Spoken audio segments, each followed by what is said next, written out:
चलो बच्चों, तो अभी मैं देख पा रहा हूँ कि सभी बच्चे ज्वाइन नहीं हुए हैं। हाँ, तो एक डाउट वाउट जो भी हो आपको पहले जब तक वो पूछ लो, लास्ट क्लास से रिलेटेड जो भी थ्योरी या कुछ भी चीज का डाउट हो तो आप वो पूछ लो। तो कुशाग्र बोल रहा है एक डाउट था, बोलिए कुशाग्र क्या डाउट था आपको, बताइए। सर हाँ। सर एक वो टेस्ट से रिलेटेड डाउट था कि सर उसमें जो मल्टीपल करेक्ट है, हाँ। तो सर उनमें मतलब सर मेरे को सारे आठों के आठ आ गए एक थे। तो लेकिन सर उनमें दिक्कत ये हुई कि सारे ऑप्शन करेक्ट करने के चक्कर में सर मैंने दो क्वेश्चन में रॉन्ग भी मार्क कर दिया। तो हाँ। सर उससे थोड़ा स्कोर डिक्रीज हो गया। तो सर वो हम्म, चीज़ कैसे सुधारूं? ज्यादा ध्यान रखिए। एक ही चीज है इसके लिए, मतलब कि हमको मतलब ज्यादा ध्यान रखना पड़ता है मल्टीपल करेक्ट क्वेश्चंस में, है ना। थोड़ा सा मल्टीपल करेक्ट की ज्यादा प्रैक्टिस करो और थोड़ा कॉन्शियसली करो, अच्छे से करो उनको। ठीक है, अच्छे से देखो। इसके लिए एचसीवी के ऑब्जेक्टिव्स बहुत हेल्प करते हैं। एचसीवी के ऑब्जेक्टिव्स के अंदर हमेशा लैंग्वेज कंफ्यूजिंग होती है, तो बच्चे को बहुत डाउट रहता है कि किसको मार्क करे किसको ना करे। तो जब टॉपिक पूरा हो जाएगा ना अपना, जैसे इलेक्ट्रोस्टैटिक्स पूरा हो गया, तो अब उसके एचसीवी के ऑब्जेक्टिव वन और ऑब्जेक्टिव टू करना चाहिए आपको, और इधर टेस्ट करना चाहिए। मतलब आप सारे क्वेश्चन देख लो कितने नंबर ऑफ क्वेश्चन थे, और हर क्वेश्चन में 2 मिनट के हिसाब से ऐसा टाइम लेके टोटल टाइम देख लो, 2 मिनट या 2.5 मिनट समथिंग, इससे ज्यादा टाइम नहीं लेना। तो इतना टाइम लेके देख लो कि भाई कितने टाइम में हो जाना चाहिए। उतने टाइम तक ऐसे टेस्ट जैसे करो और बाद में चेक करो, तो उससे आपको समझ में आएगा कि क्या गलती हुई क्या सही हुई। फिर उनको खुद से ढूंढने की कोशिश करो कि गलती क्या हुई। ठीक है, तो ऐसे कर सकते ओके सर। हैं। हाँ। और कोई किसी को डाउट? हमने एमीटर वोल्ट मीटर स्टार्ट करा था लास्ट क्लास में, और उससे पहले तक अपन हीटिंग इफेक्ट ऑफ करंट वगैरह पढ़ चुके थे, series parallel combination of cell देखा था। हीटिंग इफेक्ट ऑफ करंट में बेसिकली हमने पढ़ा था कि रेजिस्टर्स वगैरह जो पावर कंज्यूम करते हैं वो कहाँ जाती है। फिर उससे रिलेटेड क्वेश्चन देखे थे, हीटर के क्वेश्चन देखे थे, बल्ब का सीरीज पैरेलल कॉम्बिनेशन देखा था। ठीक है, और आज मैंने बात करी थी कि अपन है ना बिगिनर बॉक्सेस डिस्कस करेंगे। ठीक है, तो बीबी अपना 5, 6, 7 तीन पेंडिंग चल रहे हैं, तो इनको डिस्कस करने वाले थे। तो बच्चे अभी ज्वाइन सब नहीं हुए हैं, तो शुड वी स्टार्ट डिस्कसिंग, है ना। टाइम तो अपना हो चुका है, डिस्कस करना स्टार्ट करें बिगिनर बॉक्स। यस, चलो। तो क्वेश्चन नंबर बताना स्टार्ट करो, आप देख लो अपने पास, ओपन कर लो बिगिनर बॉक्स। मैं मेरे पास ओपन कर रहा हूँ बिगिनर बॉक्सेस, EP2 में है ना आपका ये। बीसीएस में क्या करेंगे, देखो आज आप ये बिगिनर बॉक्सेस कर रहे हैं, फिर आपकी रेस बाकी है, असाइनमेंट जो वीकली असाइनमेंट मिला है वो बाकी है, एससीवी के क्वेश्चंस बाकी है। तो डीसीएस में करने के लिए भी बहुत कुछ है अपने पास। ठीक है, एससीवी में अब तो 46 क्वेश्चन हो सकते थे, और अब तो आगे के भी हो जाएंगे क्योंकि अपन ने ये स्टार्ट कर दिया इंस्ट्रूमेंट, है ना। तो आप सबको मैं बता रहा हूँ कि एससीवी भी स्टार्ट कर दो करना। 46 नंबर तक तो हो ही जाएंगे आपसे, उसके आगे की क्वेश्चन भी हो जाएंगे। ठीक है, तो एससीवी मिलने वाली है आपको, मतलब एससीवी डिस्कस करने वाले अपन। चलो मैं BB5 ओपन कर रहा हूँ, आप जब तक अपने पास जल्दी से डाउट निकाल लो, BB5 के जो भी डाउट है आपके। ये रहा मेरे पास बिगिनर बॉक्स ओपन कर लिया है मैंने। अब मेरे पास एक डाउट आया है अभी, क्वेश्चन नंबर 10। उसके अलावा कोई हो तो भेज दीजिए, मैं क्वेश्चन नंबर 10 देख रहा हूँ जब तक। बीच में एक लूप है, लूप में केवीएल लगा दो, और जो करंट दे रखे हैं वो सब करंट से तुम्हें कुछ समझ में आ जाएगा सर्किट में, है ना। तो बस ये सब करके हो जाएगा यार क्वेश्चन ये तो। और आपको देखो एक रजिस्टर का पोटेंशियल ड्रॉप भी शायद प्लस माइनस दिखाया है, पोटेंशियल ड्रॉप ही दे रखा है उन्होंने तो उससे भी क्वेश्चन बहुत इजी हो जाएगा ये। तो बताओ कुशाग्र, इसमें दिक्कत क्या हुई थी? सर मैंने केवीएल तो लगाया था सर, लेकिन उसमें एक इक्वेशन कम आ रही थी। क्या क्या करा आपने, बताओ मुझको।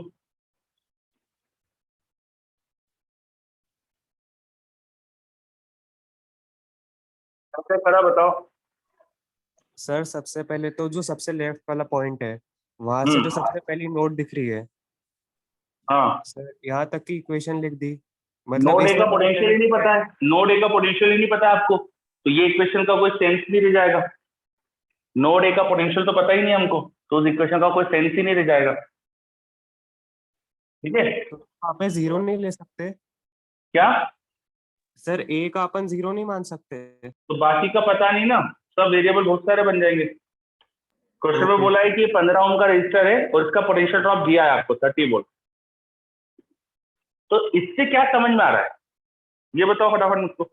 Current is equal to 2। Current किधर जाएगा? सर नीचे। ऊपर, ऊपर जाएगा। अच्छा हाँ बोलो क्यों? सर, फिर तो आ गई सर गलती। हाँ, ये 2 एम्पेयर का करंट होगा, ये 5 एम्पेयर, यहाँ पे आ जाएगा 7 एम्पेयर। तो 7 एम्पेयर देखो 4 और ये 2 और 3 5 इधर चला गया, तो यहाँ पे 2 एम्पेयर जा रहा होगा। बस इसमें केवीएल लगा दो, तुम्हारा काम हो गया। ओके सर, अब हो ना? जाएगा। हम्म। तो ये हो गया बीबी 5 का 10। उसके अलावा 6 और आया मेरे पास डाउट, 6 और आया doubt. Question number 6, in the given circuit calculate the value of R if the reading of ammeter is same when the switches are open and when they are closed। तो अमीटर की reading same है, इसका मतलब जो current जा रहा है ammeter से, वो दोनों स्विच जब ओपन है, जब जितना करंट था, दोनों स्विच क्लोज करके भी उतना ही करंट है। बस ये कर दो अंशुल, वेट।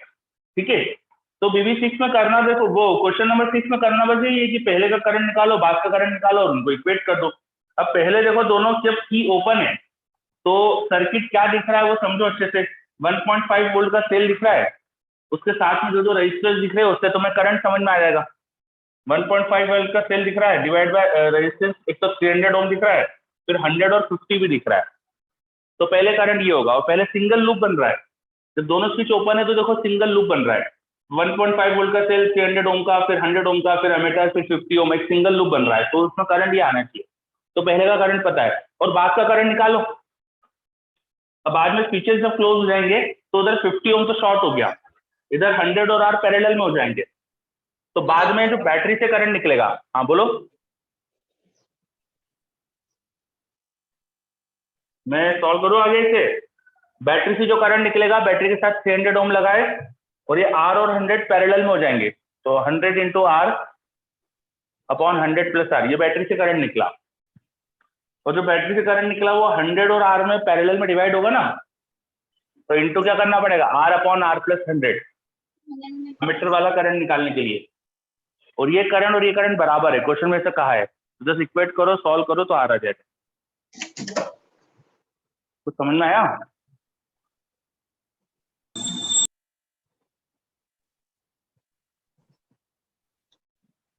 चलो, क्या ये 6 नंबर क्वेश्चन समझ में आ रहा है मैंने क्या करा है? डायग्राम बना के बताओ कि हो जाएगा, इसमें समझ में आया है नहीं आया बताओ यार। Sir R upon R plus 100 वाला पॉइंट वापस बता दो। देखो जब तुम दोनों स्विचेस क्लोज कर रहे हो ना, उसके बाद सर्किट क्या है वो देखो अच्छे से क्या है।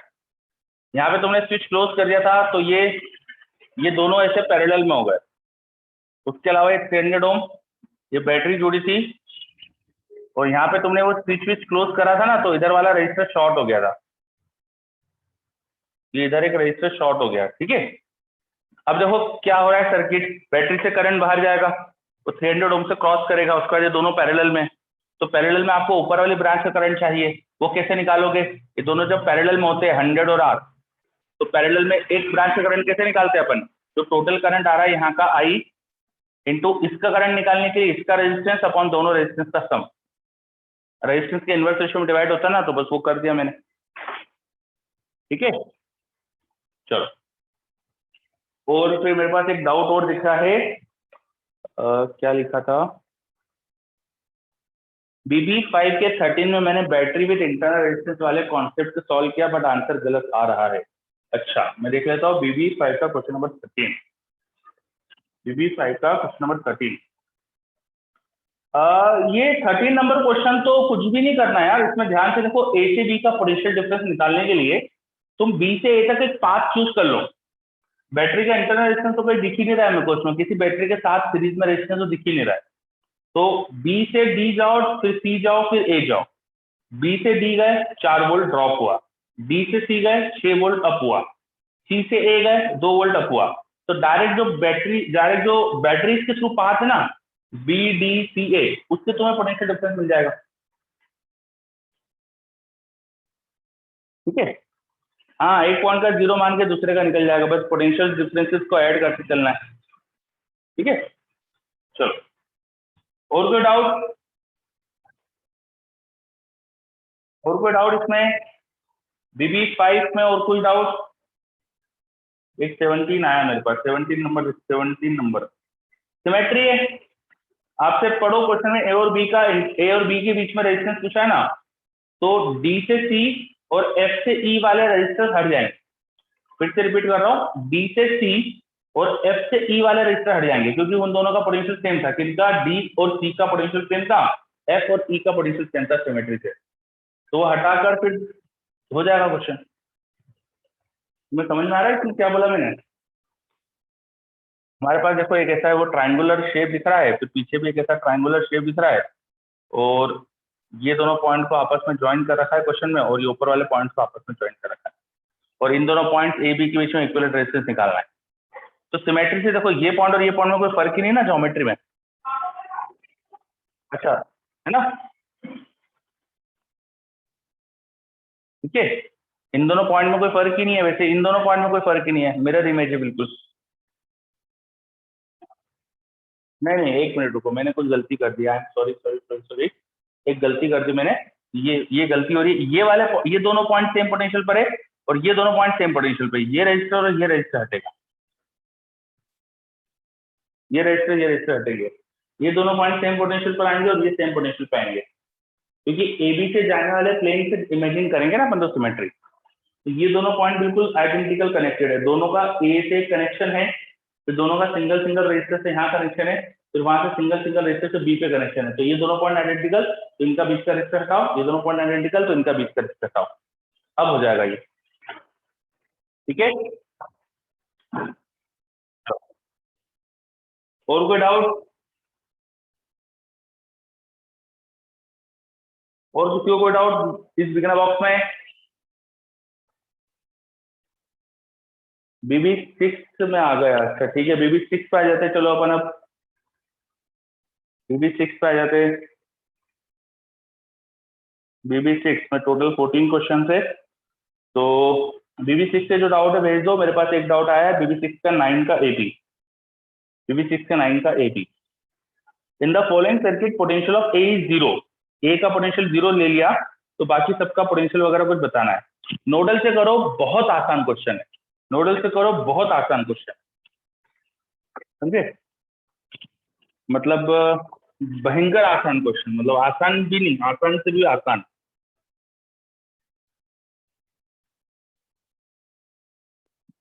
देखो मैं पूरा तो नहीं बना रहा सर्किट, मैं थोड़ा सा पोर्शन बना रहा हूँ सर्किट का। चलो एक ब्रांच बची हुई बना ही देते हैं। ये मैंने सर्किट बनाया। अब ये क्वेश्चन में कहा गया है कि ए का पोटेंशियल 0 है, तो यहाँ पर देखो ए पॉइंट दिखाया था, यहाँ का पोटेंशियल 0 है, तो यहाँ 0, तो यहाँ भी 0, यहाँ भी 0, यहाँ भी 0, सब पॉइंट पे पोटेंशियल 0। ये 0, तो यहाँ का जो पोटेंशियल हो जाएगा बैटरी की वजह से 10 वोल्ट हो गया। ये 10 वोल्ट, यहाँ पर भी 10 वोल्ट होगा, यहाँ पर भी 10, यहाँ पे भी 10। तो इस पॉइंट पे ये वाले जो बैटरी है उसकी वजह से 15 वोल्ट हो जाएगा। यहाँ 15 वोल्ट, ये रेजिस्टेंस तुमको पता है 1 ओम का है, तो यहाँ तुम्हें करंट आ गया 15 एम्पेयर का, है ना। फिर ये तुम्हें 0 पता है, यहाँ बैटरी है, बैटरी कितनी थी 15 वोल्ट की, तो तुम्हें यहाँ चल गया, पता चल गया 15 वोल्ट का पोटेंशियल है। ये रजिस्टर पता है 2 ओम का, तो तुम्हें यहाँ करंट पता चल गया 15, और ऊपर कम है तो ऊपर जाएगा करंट वो, है ना, हायर से लोअर कितने जाएगा 15, और ये 10 वोल्ट, 5 वोल्ट का डिफरेंस है ना, तो 5/2 का करंट जाएगा।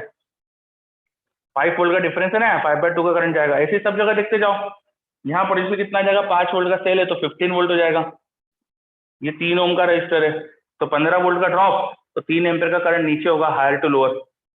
सब जगह देखो करंट बता दिया मैंने। यहाँ का करंट आ गया था 5/2, 2.5 एम्पेयर, यहाँ का करंट आ गया 15 एम्पेयर। अब इसमें से करंट निकाल लेना और हो जाएगा कुछ, ठीक है। हाँ लास्ट में 5 एम्पेयर आएगा, अच्छा अच्छा, हाँ सॉरी, 15/3 5 आएगा, बिल्कुल सही। अब हर एक सेल से कितना पावर जारी है वो निकाल सकते हो, सेल कितनी पावर दे रहा है, सेल का EMF into current through it. और अगर सेल की डायरेक्शन में करंट है तो पॉजिटिव पावर, उल्टा है तो नेगेटिव पावर। जैसे इससे करंट सेल के डायरेक्शन में, इससे सेल की डायरेक्शन में, इससे भी सेल की डायरेक्शन में, सबकी सबसे सेल की डायरेक्शन में करंट है ना। इससे करंट की डायरेक्शन है, ये भी सेल की डायरेक्शन में है, तो सभी सेल की डायरेक्शन में करंट जा रहा है। सेल की डायरेक्शन में करंट है, सेल के ईएमएफ की डायरेक्शन में करंट जा रहा है तो पॉजिटिव पावर देगा, उल्टा करंट जाए तो नेगेटिव पावर देगा, है ना। आप कभी भी अगर सेल की पावर निकालना हो, सेल के जो ईएमएफ की डायरेक्शन है उसमें करंट जा रहा है तो उसकी पावर प्लस आएगी, और ऐसा सिचुएशन हो उल्टा करंट जा रहा है, cell is charging, in that case power will be minus E into I.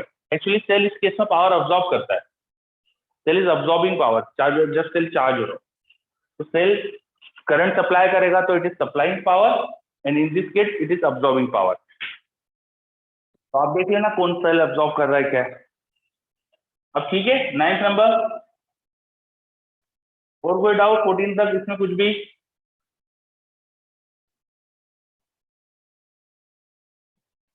11th number आया मेरे पास डाउट, 11, ठीक है।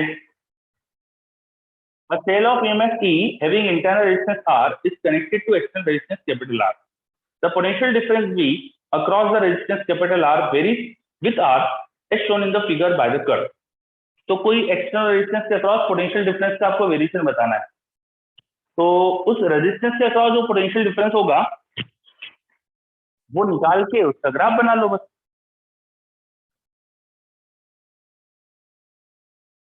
वो निकाल के उसका ग्राफ बना लो। हमें बोला गया है कि एक बैटरी है, उसका इंटरनल रेजिस्टेंस है, और इसके साथ तुमने एक एक्सटर्नल रेजिस्टेंस लगाया, तो सर्किट में करंट बता सकते हो कि नहीं? जल्दी से बताओ। करंट आ जाएगा, कितना आ जाएगा? एक ही ईएमएफ है ई अपॉन दोनों रेजिस्टेंस का सम कर दो, ये करंट आ गया। और करंट आ गया तो यहाँ से यहाँ का पोटेंशियल डिफरेंस जो होगा वी, वो होगा ये करंट इंटू रेजिस्टेंस। अब तुम्हें इसका ग्राफ बनाना है, तो देखो जब आर जीरो होगा तो ये जीरो दिख रहा है, और जब आर इंफिनिटी होगा तो डिनोमिनेटर में आर प्लस कैपिटल आर है, डिनोमिनेटर विल बी लार्जर, तो ये जीरो हो जाएगा, है ना? मैं या वो कैपिटल आर से नीचे डिवाइड करके बता देता हूँ, ये upon 1 plus R by R, ये हो जाएगा। जब कैपिटल आर इंफिनिटी होगा तो ये ई हो जाएगा, जब कैपिटल आर इंफिनिटी होगा तो ई हो जाएगा, और जैसे जैसे कैपिटल आर बढ़ेगा ये टर्म कम होते जाएगा, ये कम होगा तो डिनोमिनेटर इज डिक्रीजिंग, मतलब ईएमएफ ये जो पोटेंशियल ड्रॉप भी बढ़ेगा। तो ग्राफ होना चाहिए जी का कैपिटल आर के साथ, जीरो से शुरुआत होगी और बाद में बढ़ते बढ़ते ई हो जाना चाहिए, ऐसा कुछ दिख रहा है। जब कैपिटल आर इंफिनिटी तो ई हो जाना चाहिए, तो ऐसा कुछ ग्राफ आना चाहिए। बढ़िया, आया क्या समझ में? 11 ग्राफ कैसे बनाया मैंने समझ में आया?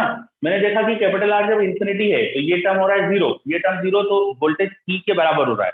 तो जब आर इंफिनिटी और वोल्टेज कांस्टेंट हो रहा है ई, तो ग्राफ कुछ ऐसे ही होना चाहिए। सही बात है क्या?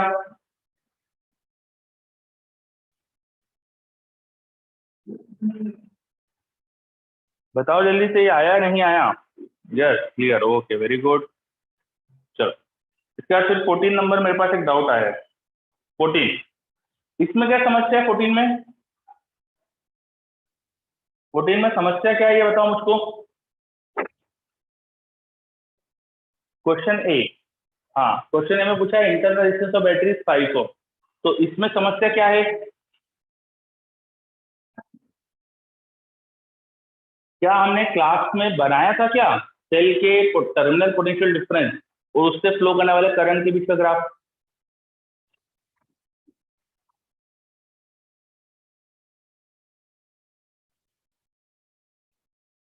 दस बाय दो 5 ओम हो जाएगा, हाँ, तो इंटरनल रेजिस्टेंस 5 ओम आ जाएगा ना। क्वेश्चन में पूछा क्या है, आप ढंग से पढ़ो, क्वेश्चन दिया क्या है। A battery of EMF E and internal resistance small R is connected across a resistance capital R. The resistance capital R can be adjusted to any value greater than or equal to 0. Graph is plotted between the current passing through the resistance I, resistance and potential difference V across it. The correct statement is, तो हमने graph जो बनाया है वो external resistance R और उससे flow उसका जो पोटेंशियल डिफरेंस है ना उसके बीच में बनाया है, ठीक है? नहीं sorry, current versus potential difference के बीच में बनाया है। तो ये जो डायग्राम है ऐसे डायग्राम बोल रहे हैं वो, और यहाँ जो करंट है और यहाँ से यहाँ जो पोटेंशियल डिफरेंस है उसका ग्राफ बनाया। अच्छा, ये पोटेंशियल डिफरेंस सेल का टर्मिनल पोटेंशियल डिफरेंस नहीं है, सेल का टर्मिनल पोटेंशियल डिफरेंस नहीं है ये। तो जो V है वो तो सेल का टर्मिनल पोटेंशियल डिफरेंस है, और I उससे फ्लो करने वाला करंट है। इसका जब ग्राफ बनाते हैं अपन तो याद करो ये ऐसा पढ़ा था अपन ने, जब I 0 होगा तो ये EMF के बराबर होता है, जब आई की वैल्यू E/R होती है तब 0 हो जाता है। बोलो, किसी सेल के टर्मिनल पोटेंशियल डिफरेंस और सेल से फ्लो करने वाले बीच के करंट का ग्राफ था ना ये, तो ये अपन को पता तो था। तो यहाँ पर जो करंट होता है वो E/R होता है, और यहाँ का जो करंट होता है, यहाँ पे जो EMF, यहाँ जो वोल्टेज दिखता है वो EMF होता है। बोलो सर। हाँ सर ऐसा ही क्वेश्चन सेम क्वेश्चन नंबर 10 है, पर सर उसमें हाँ। ऑप्शन डी दिया हुआ है, उसमें ऐसा मतलब कर्व बन रहा है। Question number 10। हाँ सर। हाँ, क्वेश्चन नंबर 10 क्या है? If internal resistance of cell is proportional to current drawn from cell. Question की लैंग्वेज पढ़ो क्या है, उसमें क्या बोला है? Internal resistance of cell is proportional to current drawn from cell. तो इंटरनल रेजिस्टेंस वेरिएबल है यहाँ। Okay sir. हाँ, क्वेश्चन ही अलग है पूरा वो। चलो, तो कुछ समझ में आया? Sir V versus R graph से बता सकते हैं डिक्रीजिंग होगा।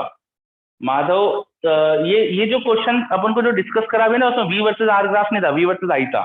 V वर्सेस R ग्राफ ये था, ये अलग था, है ना?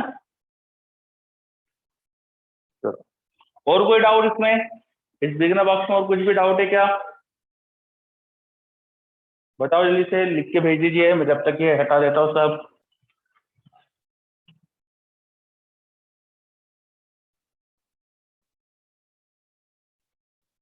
इस बिगिनर बॉक्स में कुछ भी और डाउट बचा है?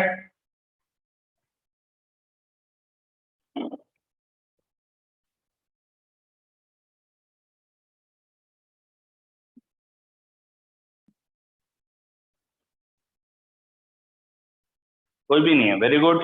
चलो फिर नेक्स्ट बिगिनर बॉक्स पे आ जाते हैं अपन। Next heating effect of current वाला बिगिनर बॉक्स BB7। BB7 में 13 क्वेश्चन है, तो बताओ इसका कोई डाउट है क्या? गोपाल, ये 8 जो लिखा था वो किस बिगिनर बॉक्स का है? Question number 8।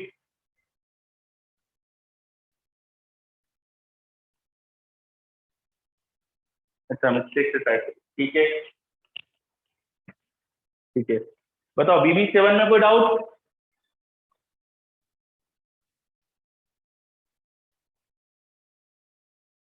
BB7 में कोई डाउट?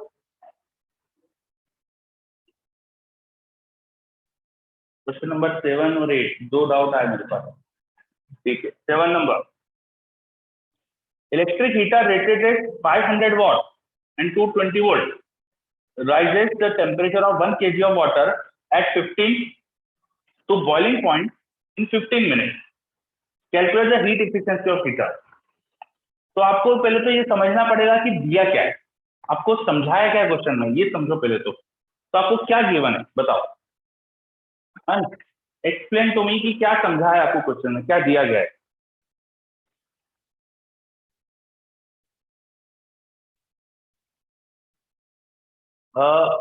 देखो, पूरी चीज लिखना चाहिए आपको। पावर दी गई है तो पावर क्या दी गई है थोड़ा सा अच्छे से समझाओ। मतलब मुझे दो तरह की पावर दी गई है वहां पे, है ना? आपने सिर्फ पावर लिखा है तो ऐसे आधे अधूरे लैंग्वेज से तो समझ आता नहीं है, तो पूरा अच्छे से एक्सप्लेन करो किसकी पावर दी गई है। क्वेश्चन की लैंग्वेज पढ़ो, देखो हीटर की रेटेड पावर दी गई है। हीटर की रेटेड पावर दी गई है, वो 500 वॉट है। मतलब हीटर जब सर्किट से पावर कंज्यूम करेगा ना, तो 500 वॉट पावर कंज्यूम करेगा। हाँ, और दूसरी चीज दी गई है अपन को, पानी कितनी देर में गर्म हो रहा है, पानी कितनी टाइम में गर्म हो रहा है। बॉइलिंग पॉइंट पर पहुंच रहा है तो पानी को हीट जो लगेगी वो तुम्हें मिल जाएगी। जो हीट अब्सॉर्ब करी होगी वाटर ने वो तुम्हें पता चल जाएगी, वो जाएगी M, specific heat, change in temperature. पर ये स्पेसिफिक हीट जो होगी वाटर की तुम्हें कैलोरी में पता है ना, इसको तो जूल में डालना, जूल में डालना नहीं तो गलत हो जाएगा, क्योंकि हम जो कैलकुलेशन करते हैं I²R वाले वो सब हीट, वो सब उसमें होते हैं, जूल्स में होते हैं। तो पानी को जो हीट मिली वो पता है कितने टाइम में मिली, 15 मिनट में। तो पानी को पावर क्या मिल रही है तुम निकाल सकते हो ना, पावर जिससे पानी हीट हो रहा है वो हो जाएगा जो वाटर को हीट मिली अपॉन कितने टाइम में मिली। इतनी पावर पानी को मिली। और तुम्हारे हीटर ने कंज्यूम कितनी करी थी, पावर अब्सॉर्ब बाय हीटर, वो 500 वॉट थी। ये जरा निकाल के देखना है, कम आएगी। पानी को जिस रेट से हीट मिल रही है ना वो कम आएगी, तो इफिशियंसी निकाल सकते हो, जिस पावर से पानी को हीट मिली है डिवाइड बाय जिस पावर से वो अब्जॉर्ब हुई थी हीट इंटू 100%।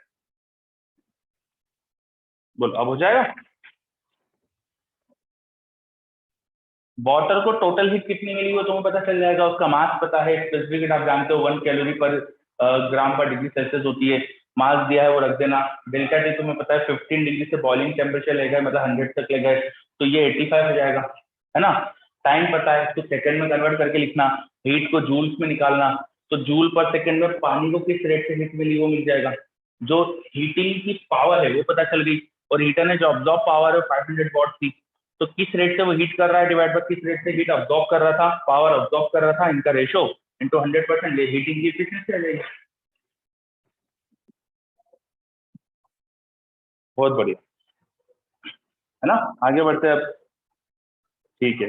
तो क्वेश्चन नंबर 7 के बाद 8 बोला था। 8 तो मतलब अगर तुम अच्छे से पढ़ के कर लो ना क्वेश्चन तो हो जाएगा, तो इसमें क्वेश्चन बहुत आसान है, सिर्फ पढ़ के समझ के करना है।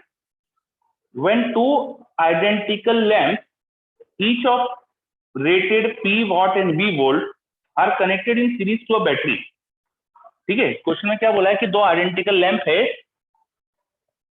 तो लैंप बना लेता हूं मैं, दो आइडेंटिकल लैंप है, हर एक की power rating P, voltage rating V, तो दोनों का रेजिस्टेंस मिल जाएगा, रेजिस्टेंस हो जाएगा V²/P, और इसका भी रेजिस्टेंस सेम होगा, लिखने की जरूरत नहीं है। दोनों को बैटरी से लगाया, क्वेश्चन में बोला है दोनों को बैटरी से लगा देते। Connected in series to a battery, then the voltage drop across the internal resistance, अच्छा बैटरी का इंटरनल रेजिस्टेंस मेंशन करा है उन्होंने, बैटरी में इंटरनल रेजिस्टेंस मेंशन करा है उन्होंने, ठीक है। क्या कहा है उन्होंने, the voltage drop across the internal resistance is m% of EMF, then calculate the internal resistance. Question में कहा है कि यहाँ का पोटेंशियल ड्रॉप जो ईएमएफ है उसका m% है, तो ईएमएफ मान लो E है, तो तुम सबसे पहले तो यहाँ का पोटेंशियल ड्रॉप मुझे बता सकते हो क्या, ये बताओ। यहाँ का पोटेंशियल ड्रॉप आप निकाल सकते हो क्या, ये बताओ। नहीं बेटा, इंटरनल रेजिस्टेंस का पोटेंशियल ड्रॉप पूछा है, तो ये पोटेंशियल ड्रॉप हो जाएगा जो भी सर्किट का करंट है इंटू आर, जो भी सर्किट का करंट है इंटू आर। सिर्फ इंटरनल रेजिस्टेंस का पोटेंशियल ड्रॉप पूछा है, क्वेश्चन में पूछा सिर्फ इंटरनल रेजिस्टेंस का पोटेंशियल ड्रॉप है, तो इसका इंटरनल रेजिस्टेंस का पोटेंशियल ड्रॉप जो होगा वो हो जाएगा सर्किट का current into R, potential drop across internal resistance वो हो जाएगा आई इंटू आर, ठीक है। और ये बोला गया है कि ये ना m% है, m/100 ऑफ ईएमएफ, और ये आई तुम लिख सकते हो सर्किट में, इजंट इट, आई तुम सर्किट में लिख सकते हो, तो आई रख दो और रेजिस्टेंस आर के लिए सॉल्व कर लो, आई की वैल्यू रख दो और इंटरनल रेजिस्टेंस आर के लिए सॉल्व कर लो। तो काफी आसान क्वेश्चन था ये, ठीक है। इसमें लेकिन हाँ मैं एक चीज एग्री करूंगा, इसके अंदर एक छोटी सी गड़बड़ है। क्वेश्चन में उन्होंने इंटरनल रेजिस्टेंस का पोटेंशियल ड्रॉप दे दिया है आपको, पर इंटरनल रेजिस्टेंस अलग तो दिखता नहीं है, वो तो बैटरी के अंदर ही होता है ना। इंटरनल रेजिस्टेंस अलग तो दिखता नहीं, वो बैटरी के अंदर ही होता है, तो ये थोड़ा सा मिसलीडिंग क्वेश्चन है। मतलब इंटरनल रेजिस्टेंस के across potential drop m% of EMF है, तो इससे मतलब हमको ऐसा लगता है कि इंटरनल रेजिस्टेंस बैटरी के बाहर होता है, पर एक्चुअली वो इंटरनल रेजिस्टेंस बैटरी के अंदर ही होता है ना। हाँ देखो, हार्दिक बोल रहा है उसकी भी यही सोच के उसने गलत कर दिया था, यस। तो मैं एग्री करता हूँ कि इसमें ये वाली चीज तो गलत है, उनको ऐसा नहीं लिखना चाहिए इंटरनल रेजिस्टेंस, उनको लिखना चाहिए कि इंटरनल रेजिस्टेंस को सेपरेट रेजिस्टेंस मान लो, फिर उसमें पोटेंशियल ड्रॉप जो है वो ऐसा है, तो इस तरह से लैंग्वेज देनी चाहिए थी। हाँ चलो, ओके, और कोई डाउट?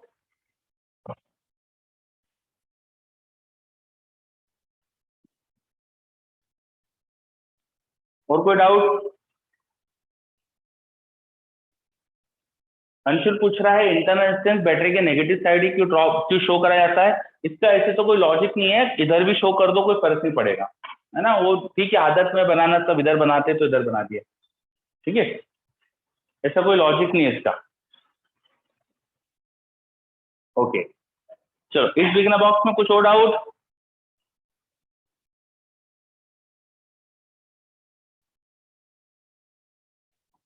बताओ 13 तक क्वेश्चन है। BB7 कंप्लीट मान लूं क्या?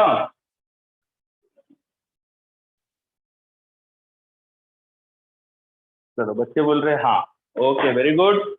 ठीक है, तो बिगिनर बॉक्स अपना कंप्लीट हो गया, बहुत बढ़िया। ठीक है, तो अब DCS का होमवर्क मैं पहले ही बता चुका हूं आपको, एक बार फिर से रिपीट कर देता हूं। DCS में सारी रेस जो अभी तक मिली है, कल तक जितनी भी रेस मिल गई है, ऑल रेस, ऑल असाइनमेंट, ठीक है। SCV कहाँ तक करेंगे? मैं क्वेश्चन नंबर देख लेता हूँ। देखो 46 तक तो कर ही सकते थे, उसके अलावा और एक बार चेक कर लेता हूँ, कहीं ज्यादा हो सकते हो तो ज्यादा कर लेना।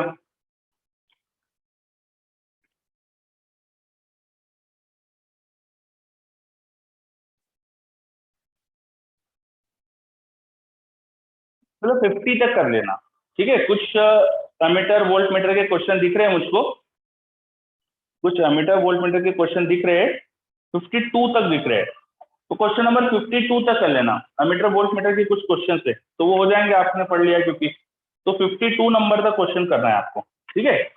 उसके आगे फिर अगली बार के लिए वो होमवर्क ध्यान से सुनी लो, 56 तक 4-5 क्वेश्चन और बचेंगे जो आज अपन पढ़ लेंगे, उसके बाद 4-5 क्वेश्चन और हो जाएंगे। पेपर डिस्कस भी करना था, हाँ सही बोल रहे हो यार, पेपर डिस्कशन का काम भी करना था हमें। तो SCV up to 52 and paper discussion, ठीक है, इतनी सारी चीजें करना है। तो जो टेस्ट के करेक्शन भेजे थे आपको, हाँ टेस्ट में मुझे एक करेक्शन दिखा है, एक आपका मल्टीपल करेक्ट क्वेश्चन है, शायद 7th नंबर ये वो, उसमें सेक्शन दिए थे 1 2 3, उसमें इक्विलिब्रियम पूछा था, है ना। तो वो जो इक्विलिब्रियम का क्वेश्चन था उसमें थोड़ी शायद गलती करी है उन्होंने, एक जगह इक्विलिब्रियम है पर उसको दिया नहीं है, उसका आंसर शायद AD होना चाहिए और उन्होंने सिर्फ A दिया है, तो वो मैंने बोल दिया है करेक्शन के लिए। उसके अलावा कुछ अगर करेक्शन अभी लग रहा हो तो बता दो मुझे, कुछ ऐसा लग रहा हो कि करेक्शन है तो बता दो। अभी तक तो एक करेक्शन मिला है मुझे, ठीक है। हाँ ठीक है, फिर वही है तो। और देखो आप, एक और बोल रहा है Samyak sir, also in the flux calculation after a cross no word is given. अच्छा, हाँ सर, वो थोड़ा कंफ्यूजिंग था। कौन सा क्वेश्चन है? नंबर कौन सा है? सर इंटीजर वाले थे, सब्जेक्टिव वाले उनमें था। इंटीजर वाले में था, ठीक है। मुझे कोई भी बच्चा व्हाट्सएप पे एक बार पिन कर दो तो मेरे पास याद भी रहेगा मेरे को, है ना, क्वेश्चन नंबर जो भी है, तो मैं देख लूंगा क्लास के बाद उसको, ठीक है। चलो ओके, तो ये सब करेंगे। अब देखो सॉल्यूशन है आपके पास पेपर के, तो प्लीज अच्छे से सॉल्यूशन से गो थ्रू होइए। इनफैक्ट सभी चीजों के सॉल्यूशन है आपके पास, SCV के भी है, असाइनमेंट्स की भी है, रेस के भी है, तो जो डाउट पूछो ना एक बार सॉल्यूशन देख लेना, है ना। मतलब सिली अपन को इतनी सारी चीजें कवर करना है और एक ही DCS होता है, और फिर हमको टेस्ट भी है इस बार, तो ज्यादा ज्यादा चीजें भी नहीं कर सकते, तो अच्छे से देख लेना, ठीक। क्वेश्चन 4 ऑफ इंटीजर, ठीक है, मैं क्वेश्चन 4 ऑफ इंटीजर चेक कर लूंगा क्लास के बाद।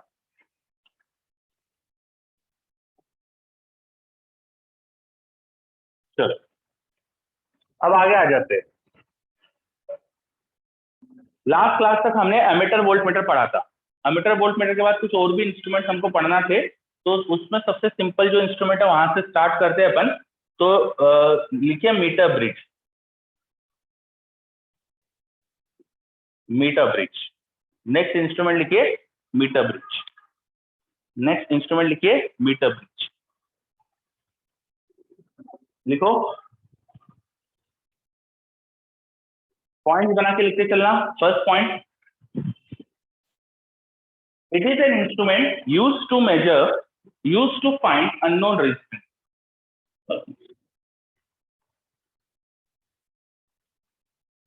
It is an instrument used to find unknown resistance, used to find unknown resistance. It works on the principle of, अगला point, it works on the principle of Wheatstone bridge. It works on the principle of Wheatstone bridge. Second point, it works on the principle of Wheatstone bridge. Third point, It consists of a 1 meter long wire. It consists of a 1 meter long wire. 1 meter long wire. That's why the name is meter bridge. That's why the name is meter bridge. That's why the name is meter bridge. आगे लिखो, the wire is made up of, the wire is made up of, wire किस material का होता है? Wire is made up of, page छोड़ दो, आपको ढूंढ के लिखना है, पेज छोड़ दो, आपको ढूंढ के लिखना है। कुछ मेहनत आप भी करो, किताबें पढ़ो, खास तौर पे एक्सपेरिमेंट वाला पोर्शन है ये, मीटर ब्रिज पे एक्सपेरिमेंट के क्वेश्चन काफी आते हैं। तो मीटर ब्रिज का जो भी आपके पास अगर लैब मैनुअल हो, एनसीईआरटी की लैब मैनुअल की बुक मिलती है, देखो पीडीएफ मिल जाएगा आपको, उससे पढ़ लो कि कौन सा वायर होता है, ये किताबों में ढूंढो किस मटेरियल का बना हुआ था वायर, ठीक है, वो आपको ढूंढना है। ठीक, चलो अब कॉन्सेप्ट समझते हैं कि मीटर ब्रिज काम कैसे करता है। तो मीटर ब्रिज का पहले तो सर्किट बना देता हूं मैं, होता क्या है देखो, ये हमारे पास एक थिक मेटल प्लेट है, ये थिक मेटल प्लेट है, ये ऐसी 3 थिक मेटल प्लेट है। ये मेटल प्लेट के बीच में यहां पर हम एक हमारा नोन रेजिस्टेंस लगा देते हैं, नोन, और जिस रेजिस्टेंस की वैल्यू हमको निकालना है उसको यहां लगा देते हैं। ये रेजिस्टेंस हमें पता होना चाहिए, इसकी वैल्यू हमें पता होना चाहिए, जो भी रेजिस्टेंस यहां लगा है उसकी वैल्यू पता होना चाहिए, और ये रेजिस्टेंस अननोन है। और फिर एक जो 1 मीटर लंबा वायर होता है ना, यूनिफॉर्म वायर, 1 मीटर लंबा यूनिफॉर्म वायर होता है, वो यहां लगा होता है। इस तरह का अरेंजमेंट होता है मीटर ब्रिज में, ठीक है, इस तरह का अरेंजमेंट होता है मीटर ब्रिज में। जस्ट अ सेकंड,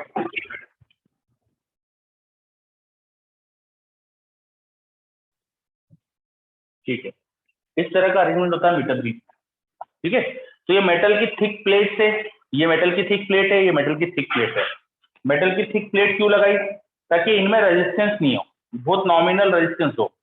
अच्छी थिक प्लेट होने से एरिया ऑफ क्रॉस सेक्शन ज्यादा होगा, जिससे रेजिस्टेंस बहुत कम आएगा, है ना। ये ऐसी मेटल की मोटी मोटी प्लेट्स क्यों लगा रखी, ताकि इनमें रेजिस्टेंस बिल्कुल ना के बराबर।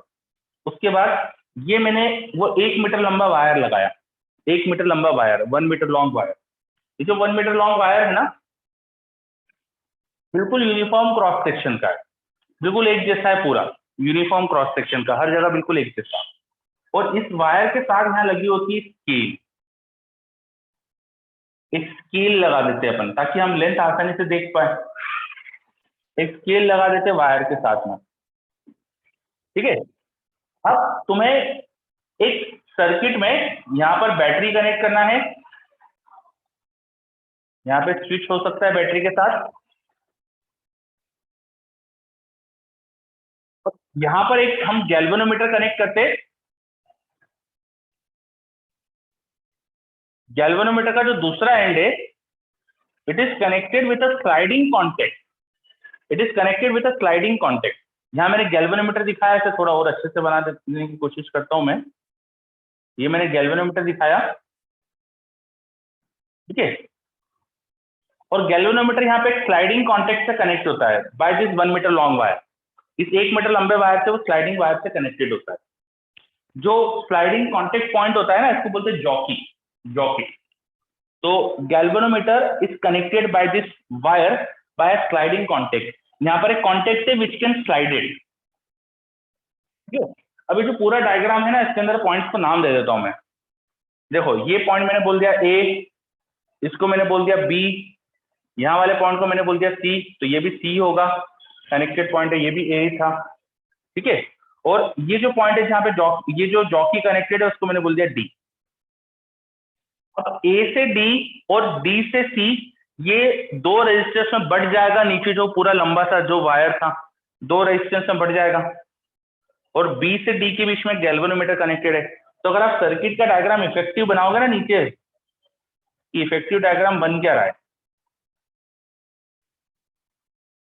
तो ऐसा डायग्राम बन रहा है। पॉइंट ए से लेके सी के बीच में आपने लगाया है, ए से बी के बीच में, सी के बीच में लगाया बैटरी, और ये बी और डी के बीच में लगाया था गैल्वेनोमीटर। ये इफेक्टिव डायग्राम बन रहा है। This is A, this is B, this is C, this is D. If you observe, देखो बी से डी के बीच में लगा है गैल्वेनोमीटर, ए से बी के बीच में एक नॉन रेजिस्टेंस लगा हुआ है, ए से बी के बीच में ये नॉन रेजिस्टेंस है, बी से सी के बीच में अननोन रेजिस्टेंस है, ए से डी के बीच में ये हमारा जो 1 मीटर लंबा वायर था उसका कुछ रेजिस्टेंस ए से डी के बीच में आ गया, कुछ रेजिस्टेंस डी से सी के बीच में आ गया, तो ये सर्किट बन रहा है। देखो व्हीटस्टोन ब्रिज बन गया, दिख रहा है, this is a Wheatstone bridge. ठीक है, अब करा क्या जाता है क्वेश्चन में, जो नॉन रेजिस्टेंस है उसकी कुछ वैल्यू चूज कर लो, ये तो अननोन है, ये हमें ढूंढना है, ये अननोन है, और तुमको देख के तो समझ में आ गया कि अब करेंगे क्या। ये नॉन रेजिस्टेंस सपोज आर है, अननोन रेजिस्टेंस सपोज एस है, और ये नीचे जो दो रेजिस्टेंस है सपोज R1 और R2 है। तो अब जब गैल्वेनोमीटर से करंट नहीं होगा, when no current in galvanometer, तब definitely R by R1 should equal to that S by R2. This R by R1 should equal to S by R2. This R by R1 should equal to S by R2. जब galvanometer से current नहीं है, तो यहाँ से अपन वो S ढूंढ सकते हैं। This should be R2 by R1, है ना। नाउ ये जो दो रेजिस्टेंसेस है ये कैसे निकालेंगे, ये पूरा वायर जो था वो 1 मीटर लंबा था, ये पूरा वायर 1 मीटर लंबा है, और ए से डी की जो लेंथ है वो हमें पता चल जाएगी स्केल से देखकर। तो बची हुई जो लेंथ होना चाहिए वो 100 माइनस x सेंटीमीटर होना चाहिए। ठीक है, तो ये R1 जो R2 जो है ना, ये सब प्रोपोर्शनल होना चाहिए लेंथ के, क्योंकि resistance rho L by A होता है, तो R1 should be proportional to x, R2 should be proportional to 100 minus x। ये सब्स्टिट्यूट करो तो s की वैल्यू हो जाएगी R2 मतलब 100 माइनस x अपॉन x। आपको सिर्फ वो x लेंथ निकालना है और नॉन रेजिस्टेंस पता होना चाहिए और अननोन मिल जाएगा। ठीक है, बिल्कुल सही।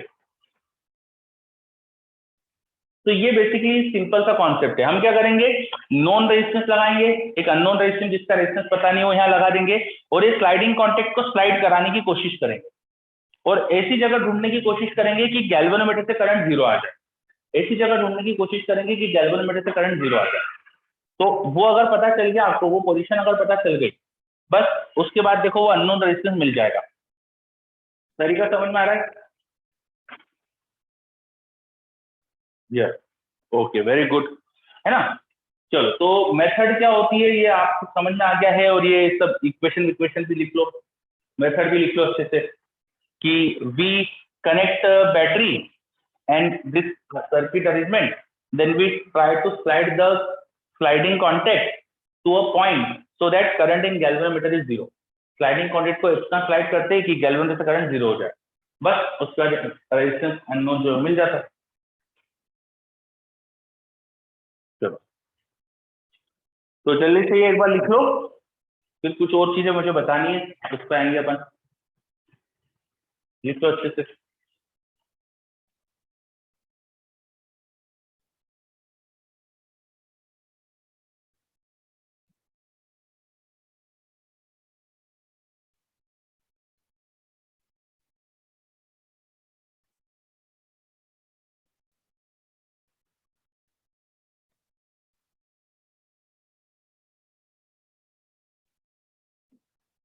क्या ये नोट हो गया?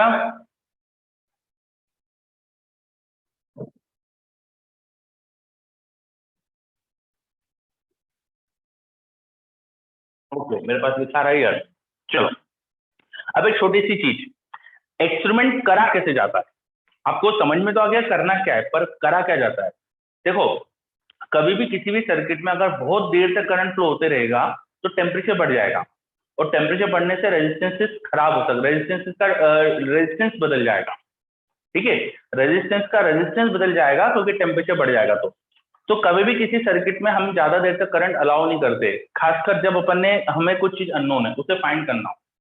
तो हम करते क्या है, हम ये जो अननोन रेजिस्टेंस है ना, एक स्मॉल रेजिस्टेंस, कुछ भी एक रैंडम रेजिस्टेंस यहाँ लगा देते हैं, कुछ भी एक रैंडम सा रेजिस्टेंस यहाँ लगाते हैं। ठीक है, उसके बाद है ना, ये वाली की प्रेस करते हैं, यहाँ पे की होती है, इसे प्रेस करते हैं, और ये जो गैल्वेनोमीटर कनेक्टेड होता है ना, ये भी की से कनेक्टेड होता है। ये डायरेक्ट नहीं कनेक्ट करके रखते, नहीं तो इसके अंदर भी बहुत देर तक करंट फ्लो होगा तो ये भी खराब हो सकता है। तो यहाँ भी की होती है, तो इस की को प्रेस करा, जस्ट थोड़ी सी देर में ही ये वाली की प्रेस करी और जॉकी किसी रैंडम पोजीशन पे लगा दिया, देखा कि करंट की डायरेक्शन क्या है। जैसे मान लो ये जॉकी को बहुत इधर की तरफ यहाँ कहीं पे लगा दिया, बहुत थोड़ा इधर की तरफ करके लगा दिया और देखा गैल्वेनोमीटर से करंट की डायरेक्शन क्या है। फिर जॉकी को यहाँ कहीं पे लगाया और देखा गैल्वेनोमीटर में करंट की डायरेक्शन क्या है। अगर डायरेक्शन चेंज हो गई, इधर उधर डायरेक्शन चेंज हो गई, मतलब इन दोनों के बीच में कहीं बैलेंसिंग पॉइंट है, इन दोनों के बीच में कहीं बैलेंसिंग पॉइंट है, समझे। पहले तो इधर की तरफ एक पॉइंट पे कनेक्ट करते हैं जॉकी को, फिर उधर एक पॉइंट पे कनेक्ट करते हैं और गैल्वेनोमीटर से करंट की डायरेक्शन देखते हैं। डायरेक्शन अगर हमें दोनों तरफ अलग अलग दिख रही है, मतलब कहीं ना कहीं बीच में बैलेंसिंग पॉइंट होगा। ये बात समझ में आई? बताओ अच्छे से। हाँ, है ना। तो ये बहुत फास्ट करा जाता है। ये की क्लोज करी, जॉकी इधर लगाया, गैल्वेनोमीटर से करंट की डायरेक्शन देखी, जॉकी उधर शिफ्ट करा, वहां की प्रेस करके गैल्वेनोमीटर से करंट की डायरेक्शन देखी। गैल्वेनोमीटर को हमेशा कनेक्ट नहीं रखते, जब जो उसके अंदर तुम्हें डिफ्लेक्शन चेक करना है तो यहाँ की प्रेस कर देंगे, डिफ्लेक्शन चेक नहीं करना है तो की को ओपन रखेंगे, ठीक है। और ये वाली की भी हमेशा क्लोज नहीं रखना है, वरना सर्किट हीट अप होके रेजिस्टेंस बदल जाएंगे। तो इसको भी थोड़ी सी देर जब गैल्वेनोमीटर से करंट चेक करना हो तब तभी चालू करेंगे। उसके बाद क्या करेंगे, अब तुम्हें दो ऐसे पॉइंट मिल गए जिसके बीच में तुम्हें पता है कि बैलेंसिंग पॉइंट आने वाला है, तो एग्जैक्टली बीच में लगा के देखते हैं अपन जॉकी को कि वहां करंट की डायरेक्शन क्या है। एग्जैक्टली बीच में लगाते हैं कि वहां करंट की डायरेक्शन क्या है। अगर इधर के सबसे राइट मोस्ट पॉइंट और बीच वाले पॉइंट में करंट की डायरेक्शन सेम है मान लो, और यहां अलग थी, लेफ्ट मोस्ट पॉइंट पर अलग थी, इसका मतलब वो सेंटर और इधर इनके बीच में कोई बैलेंसिंग पॉइंट है। और इधर और सेंटर में अगर एक जैसी डायरेक्शन है तो यहां बैलेंसिंग पॉइंट मिल जाएगा।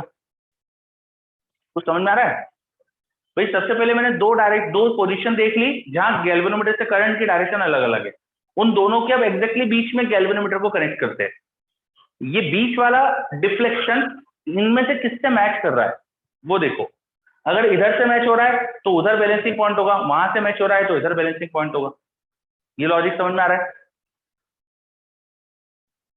ये लॉजिक समझ में आ रहा है? मैं इसको डायग्राम पे बना के बताता हूँ।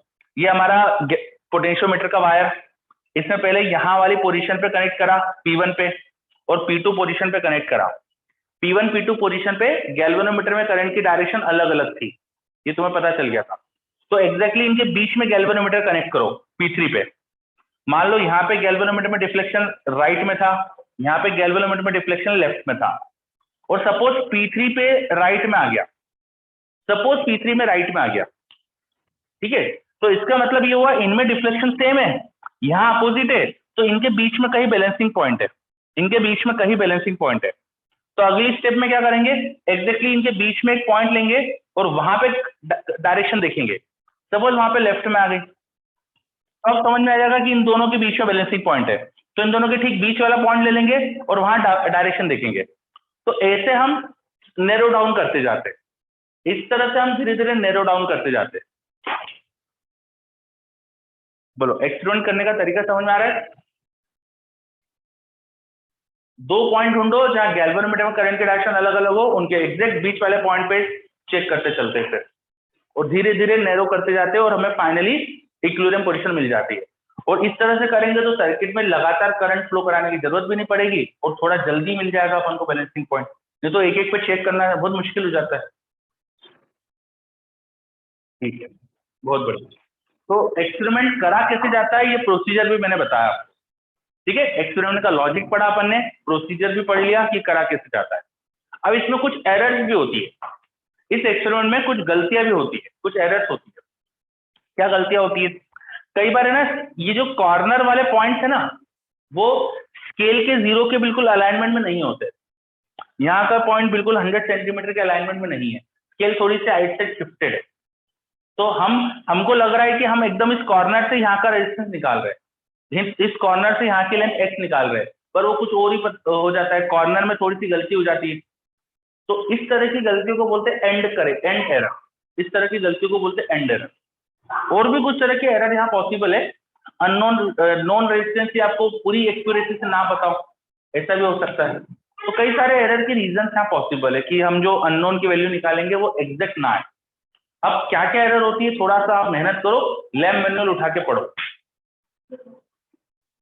चलो बच्चे मुझे बोल रहे हैं बहुत लैग हो रहा है, एक सेकेंड में ट्राई करता हूँ कुछ।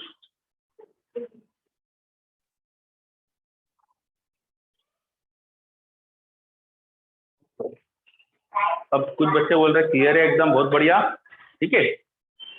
नहीं हो रहा है, ठीक है। तो जिसके वहां लैग हो रहा था उसकी की वही दिक्कत होगी, बाकी सब बता रहे क्लियर है, तो है ना, ठीक है। चलो, तो इसमें कई तरह की एरर्स भी होती है, वो सब एरर्स आपको स्कूल्स में इंपॉर्टेंट है, स्कूल्स में पूछते हैं। जेई में तो ज्यादा थ्योरेटिकल क्वेश्चन तो नहीं आता है, लेकिन कभी कभी देखा गया है कि पूछ लेते हैं, तो जेई के हिसाब से भी हमें पढ़ना चाहिए। तो आपको क्या काम करना है, आपको है ना, आप अगर मॉड्यूल सारे मिल गए हो तो एक मॉड्यूल देखना एक्सपेरिमेंट्स का है, और नहीं मिला हो तो कोई दिक्कत नहीं, एनसीईआरटी लैब मैनुअल उठाना है, ठीक है। एनसीईआरटी लैब मैनुअल उठाना है और उसको पढ़ना है अच्छे से, ठीक। मिल गए सारे, तो एक ईपी 6 या ईपी 7 है, देखना उसमें ईपी आखिरी वाला जो मॉड्यूल है उसमें एक्सपेरिमेंट्स के क्वेश्चन, एक्सपेरिमेंट्स है, ठीक है। हाँ, सॉल्व नहीं करना है, बस आपको पढ़ना है, थ्योरी समझना है। और मेरे पास एक पॉइंट आया, sir this whole setup is put in another medium, will the null point change? Whole setup is put in another medium, तो नल सी सेट पे सारे मॉड्यूल ऐसे बता रहे बच्चे। अच्छा, होल सेटअप को किसी मीडियम में डाल दिया, तो मीडियम में डालने से यार नल पॉइंट तो बदल सकता है ना, सिंपल सी बात है, क्योंकि भाई सर्किट में अगर वो मीडियम मान लो कंडक्टिंग रहा तो चीजें बदल जाएगी ना, है ना। हाँ भाई, मीडियम में डाल दोगे तो पहली चीज तो मीडियम में डालने से हमारा गैल्वेनोमीटर खराब नहीं हो जाए, वो अपन को देखना है। मान लो तुमने पूरे सेटअप को उठा के पानी में डाल दिया तो सर्किट खराब हो सकता है, ठीक है। पानी में डालेंगे तो पानी कंडक्टिंग होता है थोड़ा थोड़ा, तो फिर वो बहुत सारी चीजें खराब हो सकती है, ठीक है। तो ऐसा नहीं करना है कि पूरे सेटअप को उठा के पानी में डाल के देखो, ठीक।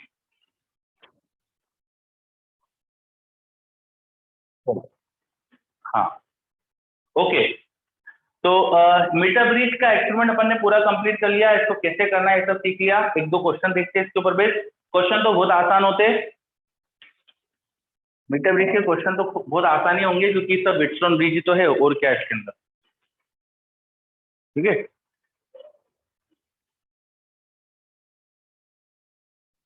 हाँ, चलो क्वेश्चन देखते हैं एक आध। तो क्वेश्चन में दे रहा हूं आपको, ये हमारा सेटअप बना रहा हूं मैं मीटर ब्रिज का।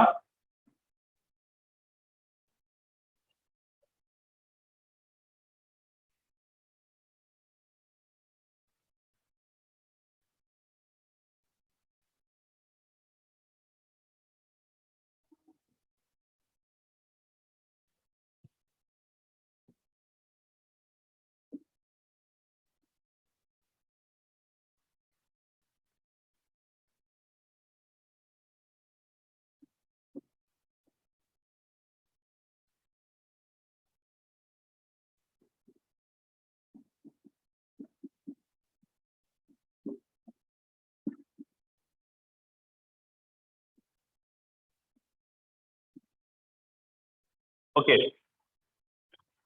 फाइंड अननोन रेजिस्टेंस, सिंपल सा क्वेश्चन दिया है, फाइंड अननोन रेजिस्टेंस,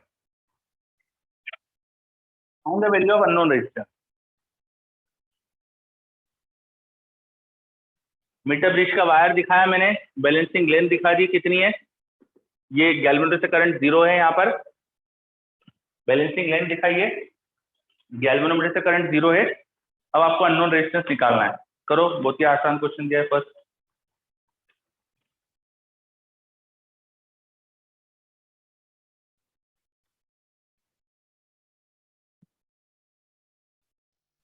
तो मेरा वीडियो ब्लर जा रहा है, तो आप एक बार रीड कर देंगे आपने क्या लिखा है जो मार्क? वीडियो यहाँ तो सही है बेटा, मैं एक बार बंद करके चालू कर देता हूँ। बच्चों वीडियो सबको सही दिख रहा है? नहीं सर, मेरा ही ब्लर जा रहा है, मतलब मेरे नेट में इशू है, तो आप अच्छा, आपके वही नेट में देखिए। हाँ, रीड कर दिए आपने मार्किंग क्या लिखी है? फिर से बोलो, क्या बोल रहे हो? मतलब जो आपने रेजिस्टेंस की वैल्यू लिखी है और वो सब। अच्छा, ये 100 ओम है, ये अननोन है, ये 30 सेंटीमीटर, ठीक है, this is 100 ohm, this resistor is 100 ohm, this is unknown, this is 30 centimetre, this is 30 centimetre.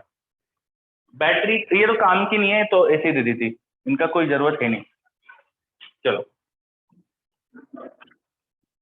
Okay, तो अननोन रेजिस्टेंस की वैल्यू निकालनी है, तुम्हारे सामने फॉर्मूला रखा है, जस्ट यूज करो फॉर्मूले को, आंसर आ गया। तो तुम्हारे सामने फॉर्मूला दिख रहा है, अननोन रेजिस्टेंस जो एस हो जाएगा known resistance 100 into 100 minus x, तो ऊपर आएगा 70, नीचे हो जाएगा 30। सॉल्व कर दो, you will get your answer. बस ये आ गया आंसर, 700/3, 700/3, सिंपल। चलो बहुत बढ़िया। अब मेरा एक और क्वेश्चन, ये जो हमारा नॉन रेजिस्टेंस है ना, इसके पैरेलल में एक 100 ओम का रेजिस्टर मैंने और लगा दिया,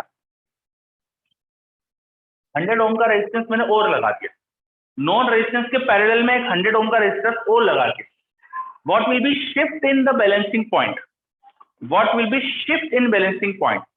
अब बैलेंसिंग पॉइंट की शिफ्टिंग कितनी होगी बताओ, what will be shift in balancing point, what will be shift in balancing point. एक 100 ओम का रेजिस्टर और लगा दिया मैंने, तो अब बैलेंसिंग पॉइंट की शिफ्टिंग कितनी होगी, करो।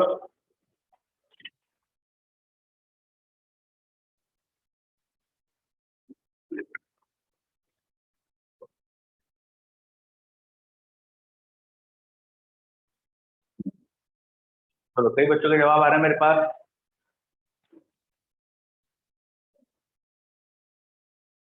ये हटा देता हूँ, इधर की चाहिए।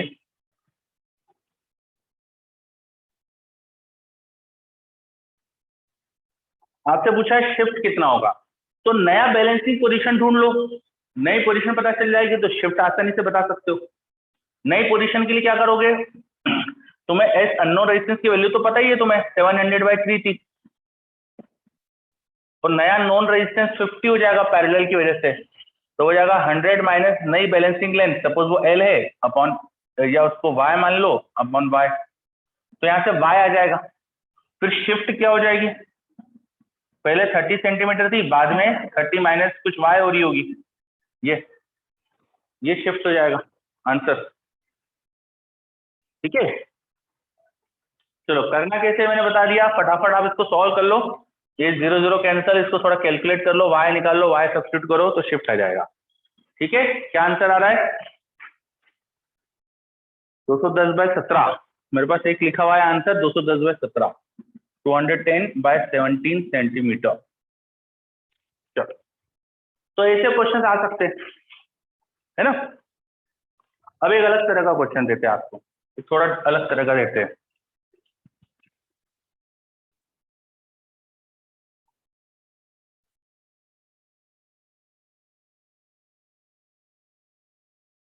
देखो, इसी इसी डायग्राम में बना देता हूं मैं, इसी डायग्राम में बना देता हूं मैं। ये जो अननोन रेजिस्टेंस है ना, वो मुझे पता चल चुका था 100 ओम है, ये पता चल चुका था 100 ओम है, और ये जो नीचे मैंने वायर लगाया था ना, ये जो पूरा वायर था, इसका रेजिस्टेंस भी 100 ओम था, पूरे वायर का रेजिस्टेंस 100 ओम था, और मैंने इसको 30 सेंटीमीटर पे कनेक्ट कर दिया, 30 सेंटीमीटर पे कनेक्ट कर दिया। बैटरी एकदम आइडियल लगा दी मैंने, बिल्कुल आइडियल बैटरी लगा दी, कितने वोल्ट की लगा दी, सपोज 100 वोल्ट की लगा दी, 100 वोल्ट की बैटरी लगा दी। तो बताओ अब गैल्वेनोमीटर से करंट क्या जा रहा होगा, what will be current in the galvanometer.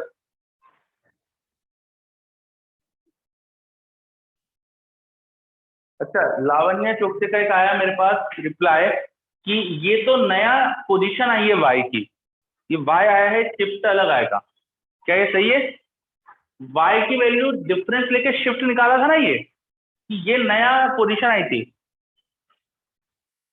अच्छा, बच्चे बोल रहे हैं नई पोजीशन 300/17 है, हाँ तो ठीक है, आपका गलत है फिर लावण्य।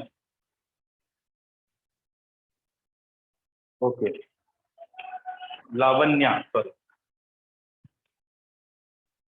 चलो नया क्वेश्चन देखो, क्वेश्चन क्या दिया है मैंने, 100 ओम के 2 रेजिस्टर्स लगाए थे, नीचे जो पूरा पोटेंशियल जो हमारा मीटर ब्रिज का वायर था उसका total resistance of wire is 100 ओम, और 30 सेंटीमीटर पे मैंने गैल्वेनोमीटर को कनेक्ट कराया, और कुछ कहा नहीं तो गैल्वेनोमीटर का रेजिस्टेंस 0 मान लेना, मैंने कुछ दिया ही नहीं इसका रेजिस्टेंस क्या है, तो यू कैन अज्यूम कि 0 है। तो नीचे 100 वोल्ट का सेल लगाया, उसका इंटरनल रेजिस्टेंस हटा दिया मैंने।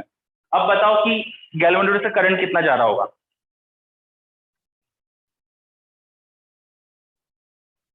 कर लीजिए जल्दी से।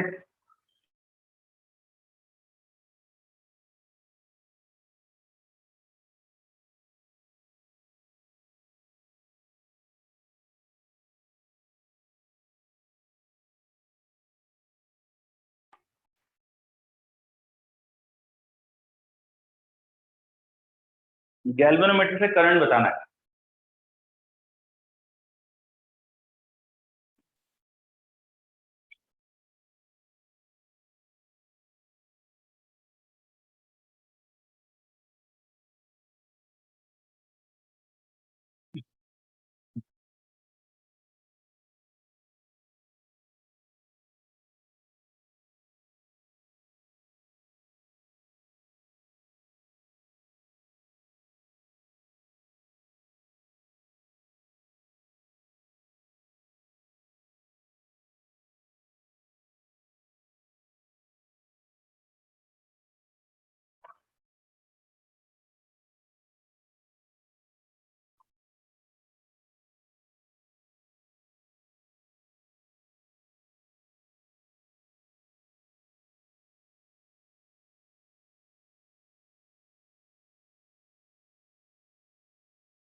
हाँ, पूरे मीटर ब्रिज के वायर का रेजिस्टेंस 100 ओम दिया है, पूरे मीटर ब्रिज के वायर का रेजिस्टेंस यहाँ से यहाँ तक का पूरा रेजिस्टेंस 100 ओम है।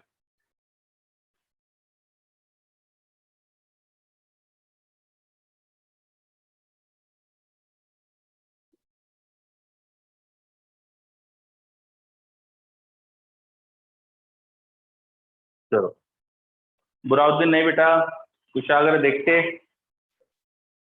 देखो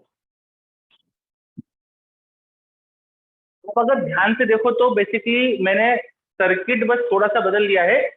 ऊपर 100 ओम का रेजिस्टर, नीचे 30 सेंटीमीटर में 30 ओम रेजिस्टेंस हो जाएगा, यहाँ गैल्वेनोमीटर जुड़ा हुआ था, यहाँ 100 ओम, और यहाँ पे 70 ओम का रेजिस्टेंस हो जाएगा, और ये बैटरी जुड़ी हुई है 2 वोल्ट की। तो सिंपल सीरीज पैरेलल कर लो, गैल्वेनोमीटर का रेजिस्टेंस दिया नहीं है तो उसको 0 मान लेना, तो यहाँ वायर जैसा मान लिया, तो ये दोनों आपस में पैरेलल, ये दोनों आपस में पैरेलल, और इनका पैरेलल कॉम्बिनेशन आपस में सीरीज में, तो टोटल करंट आ जाएगा, और टोटल करंट आया तो उसे डिस्ट्रीब्यूट वगैरह कर सकते हो, है ना।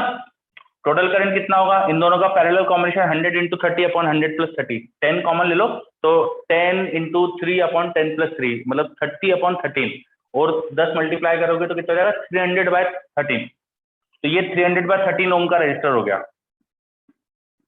300 बाय 13। उधर वाला क्या आएगा, 10 into 100 into 70 upon 100 plus 70, 10 common ले लो, 10 इंटू 7 अपॉन 10 प्लस 7, तो 10 इंटू 7 70 बाय 17, और वापस तो 700 बाय 70, ठीक है। ये टोटल करंट आया, टोटल करंट पता चल गया, तो इंडिविजुअल सबके करंट आ जाएंगे, और सबके करंट आ गए, यहाँ का करंट यहाँ का करंट आ गया, यहाँ का करंट यहाँ का करंट आ गया, तो इसका करंट मिल जाएगा। बस वो पूछा आपसे सीरीज पैरेलल करके, ठीक है। वैसे पूछ रहा है जी को शॉर्ट सर्किट क्यों करा, बेटा जी का रेजिस्टेंस दिया नहीं ना आपको, क्वेश्चन में जी का रेजिस्टेंस दिया नहीं है, तो ये दोनों जो पॉइंट होंगे अगर रेजिस्टेंस नहीं है तो सेम पोटेंशियल होंगे, इनके बीच में तुमने वायर जैसा जोड़ दिया इसका मतलब, तो ये दोनों पॉइंट सेम पोटेंशियल होंगे, समझे। चलो, करना कैसे थोड़ा आइडिया दिया मैंने, आप कैलकुलेशन करते रहना, आप चलेगा। यशवर्धन पूछ रहा है सर बट आर हो सकता है ना, दिया नहीं है।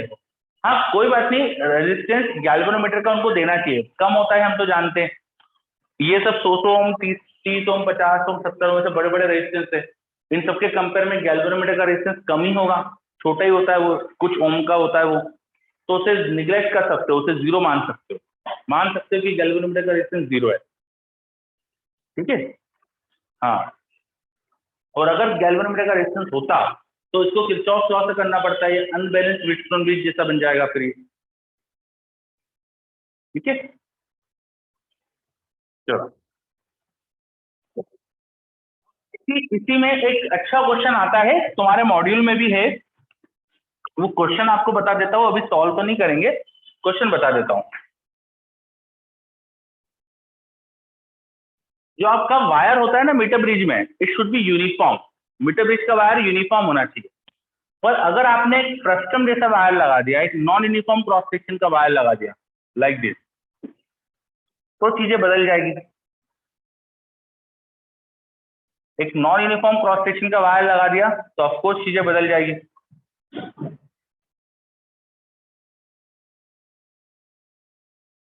ठीक है, अब ऊपर अगर इक्वल रेजिस्टेंस है, मान लो ये दोनों रेजिस्टेंस इक्वल है, तो क्या गैल्वेनोमीटर एग्जैक्टली बीच में आपको बैलेंसिंग पॉइंट देगा? मान लो ऊपर रेजिस्टेंस इक्वल होते हैं, तो क्या गैल्वेनोमीटर बीच में नहीं देता? सिंपल, क्योंकि ये दोनों रेजिस्टेंस इक्वल नहीं आते, तब बैलेंसिंग पॉइंट कहीं और होता है ना। और इधर रेजिस्टेंस एरिया ज्यादा है तो कम होगा, इसलिए थोड़ा सा राइट में शिफ्ट करना पड़ता, नहीं रेजिस्टेंस इधर करना पड़ता शिफ्ट, इधर, हाँ थोड़ा सा लेफ्ट में शिफ्ट करना पड़ता, रेजिस्टेंस दोनों तरफ इक्वल करने के लिए। यहाँ एरिया कम तो रेजिस्टेंस ज्यादा, वहाँ एरिया ज्यादा तो रेजिस्टेंस कम, तो लेंथ बढ़ानी पड़ती। ठीक है, तो थोड़ा सा लेफ्ट में शिफ्ट हो जाता। तो अब शिफ्टिंग पोजीशन पूछी जा सकती है, आपको पूछ सकते हैं इसमें शिफ्टिंग पोजीशन कहाँ है ये बताओ। रेडियस वगैरह दे दी, दोनों साइड में ए और बी रेडियस है, टोटल लेंथ आपको दे दी मान लो एल है। तब पूछ सकते इक्विलिब्रियम पोजीशन के लिए गैल्वेनोमीटर से करंट के लिए जीरो होने के लिए करंट कहाँ कनेक्ट करना पड़ेगा। तो ऐसा क्वेश्चन मिलेगा आपको मॉड्यूल में, तो मैंने अभी से आपको हिंट दे दी। करोगे क्या? मान लो ये दोनों इक्वल थे, ये मान लो इक्वल थे, तो आपको यहाँ भी इक्वल रेजिस्टेंस बनाना पड़ेगा। तो ऐसी पोजीशन पर कट करो कि ये रजिस्टर और ये रजिस्टर बराबर आ जाए। तो इनका फ्रस्टम का रेजिस्टेंस निकालना तो तुम्हें पता है ही, सही हो, अपन ने निकाला हुआ है, तो वो यूज कर लेना। समझे? फ्रस्टम का रेजिस्टेंस हमने निकाला था, वो यूज कर लेना, है ना। क्या आया था फ्रस्टम का रेजिस्टेंस, याद हो तो, रो L bye effective area, effective area हो जाता था पाई ए बी। जैसे अगर पूरे वायर का रेजिस्टेंस निकालना होता था, पूरे वायर का, है ना, तो पाई ए बी आ जाता था नीचे। अब जैसे यहाँ पर कट करेंगे, यहाँ कट करेंगे और यहाँ की रेडियस मान लो स्मॉल आर है कट करने पे, तो इधर वाले पोर्शन का जो रेजिस्टेंस होगा वो होगा रो, ये वाली जो भी लेंथ आ रही होगी एक्स अपॉन पाई ए रो, और उधर वाले पोर्शन का रेजिस्टेंस हो जाएगा रो, लेंथ इधर हो जाएगी L minus X upon pi B R, या ए आर वहां बी आर। ठीक है, अगर ये लेंथ एक्स है या एल माइनस एक्स होगी तो ये रेजिस्टेंसेस होंगे, और इक्विलिब्रियम होगा तो दोनों को इक्वेट कर लेना, और ये R in terms of A B तो आप निकाल सकते हो। चलो, तो काफी कुछ मैंने इसका आइडिया दे दिया करना कैसे। Is this understood? चलो बच्चे बोल रहे हैं यस, वेरी गुड। ठीक है, तो अभी अपन ने पढ़ा मीटर ब्रिज। मीटर ब्रिज का काम क्या होता है? इक्विवेलेंट अननोन रेजिस्टेंस ढूंढना। मीटर ब्रिज का ही एक थोड़ा सा एक मॉडिफाइड वर्जन बोल सकते हैं post office box. Meter bridge का ही नेक्स्ट अपन इंस्ट्रूमेंट पढ़ रहे हैं post office box. It is also working on the basis of Wheatstone bridge. ये भी व्हीटस्टोन ब्रिज के कॉन्सेप्ट पे वर्क करता है, पर इसमें क्या होता है कि थोड़ा सा है ना सिस्टमेटिक काम होता है, बार बार यूज करने वाला डिवाइस है ये, जिसको जल्दी अपन यूज कर सकते हैं। ठीक है, चलो तो नेक्स्ट इंस्ट्रूमेंट पढ़ते हैं अपन पोस्ट ऑफिस बॉक्स। नाम पोस्ट ऑफिस बॉक्स क्यों है? क्योंकि पहले पोस्ट ऑफिस में यूज होता था, जब टेलीग्राफ के तार चलते थे ना, वो पुरानी पिक्चर में देखा होगा कि तार आया है आपका, ऐसा ऐसा बोलते थे वो।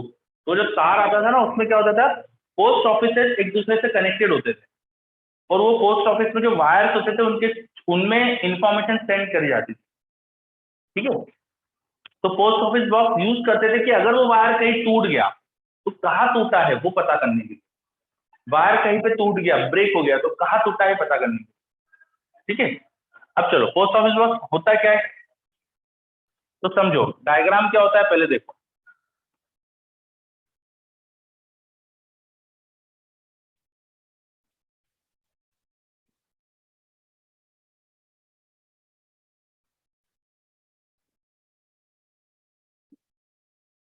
डायग्राम थोड़ा मुश्किल आएगी बनाने में आपको।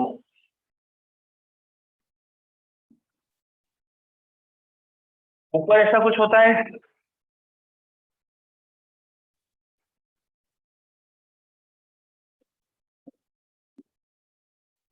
और ये चीज चलती रहती है।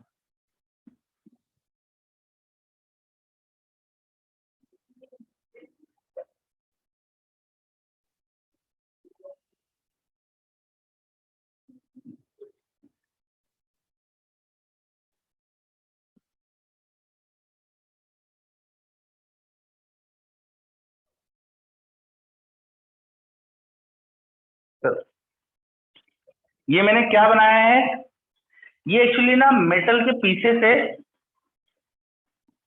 ये सब मेटल के पीसेस है, अच्छे थिक मेटल के पीसेस है। तो इन थिक मेटल के पीसेस में कोई रेजिस्टेंस होगा नहीं, ये बहुत थिक है, नेग्लिजिबल रेजिस्टेंस होगा इनका, ठीक है। और इन सबके बीच में यहाँ पर है ना मेटल की कीज होती है, मेटल की कीज होती है। मेटल की की यहाँ जब हम इंसर्ट करेंगे ना, जब हम कोई मेटल की की यहाँ इंसर्ट करेंगे तो वो दो पीसेस आपस में ज्वाइन हो जाएंगे। मैंने यहाँ पे मेटल की इंसर्ट कर दी, वो मेटल की इंसर्ट करने से इधर और इधर के जो दो पीसेस थे वो आपस में ज्वाइन हो गए। और इन हर मेटल के पीस के नीचे यहाँ पर एक रेजिस्टेंस कनेक्टेड होता है, सब जगह होता है, तो मैं सब जगह नहीं दिखा रहा हूँ, रेजिस्टेंस कनेक्टेड होता है। समझ में आ रहा है क्या? ये मैंने टॉप व्यू दिखाया आपको, थोड़ा सा साइड से दिखाने की कोशिश करता हूँ किसी एक आध मेटल पीस को। तो ये दो मेटल पीस को मैं साइड से दिखा रहा हूँ। तो आप अगर साइड से देखो तो आपको ऐसा कुछ दिख सकता है कि एक इस तरह का पोर्शन है,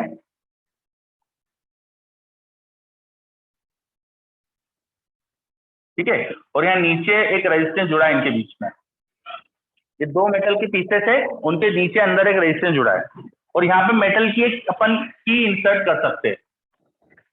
तो अगर कोई एक मेटल का पीस यहाँ पे इंसर्ट कर देगा, वो जो गैप है इनके बीच की उसमें एक मेटल का की इंसर्ट कर देगा, तो ये दोनों आपस में कनेक्ट हो जाएंगे, तो ये रेजिस्टर शॉर्ट हो जाएगा। समझ में आ रहा है? ये चीज समझ में आई मैंने क्या बताया है ना, कि ये जितने भी मेटल पीसेस है, जैसे ये दो मेटल के पीस है, इन दोनों मेटल के पीस के नीचे एक रेजिस्टर जुड़ा हुआ है, इनके नीचे एक रेजिस्टर जुड़ा हुआ है, इनके नीचे एक रेजिस्टर जुड़ा हुआ है। अब यहाँ पे तुम एक मेटल का पीस इंसर्ट कर दोगे ना इस गैप में, तो ये रेजिस्टर शॉर्ट हो जाएगा, क्योंकि ये दोनों पीस आपस में मेटल के थ्रू ज्वाइन हो जाएंगे ना। तो ये अरेंजमेंट है हमारे पास। अब ये रेजिस्टेंस कितने कितने जुड़े होते हैं, तो इनकी वैल्यू होती है 10, 100, 1000। यहाँ ऊपर 10, 100, 1000, इधर भी 3 रेजिस्टर्स होते हैं, मैंने 4 बना दिए, 3 ही होते हैं, तो ज्यादा बन गए मेरे से, 10, 100 और 1000, ठीक है। ये वाला गायब कर देते हैं अपन, 10, 100, 1000, ऊपर भी 3, ऊपर की दोनों पोर्शन में 3 रजिस्टर होते हैं। ये हमारा पॉइंट हो गया बी, ये हमारा पॉइंट हो गया ए, ये हमारा पॉइंट हो गया सी, और ये हमारा पॉइंट हो गया डी। ये मैंने नाम दे दिए पॉइंट्स को, ठीक है, point A, point B, point C, point D, है ना। पॉइंट डी और पॉइंट बी के बीच में, पॉइंट बी से पॉइंट डी के बीच में एक गैल्वेनोमीटर कनेक्ट होता है। पॉइंट बी से पॉइंट डी के बीच में एक गैल्वेनोमीटर कनेक्ट होता है। पॉइंट बी से पॉइंट डी के बीच में एक गैल्वेनोमीटर कनेक्ट होता है, और डी से ए के बीच में एक अननोन रेजिस्टेंस हम लगा सकते हैं, अननोन, ठीक है। सॉरी, इधर नहीं लगाएंगे एडी के बीच में, I am sorry, it is D to C, D से सी के बीच में अननोन रेजिस्टेंस लगा देते हैं।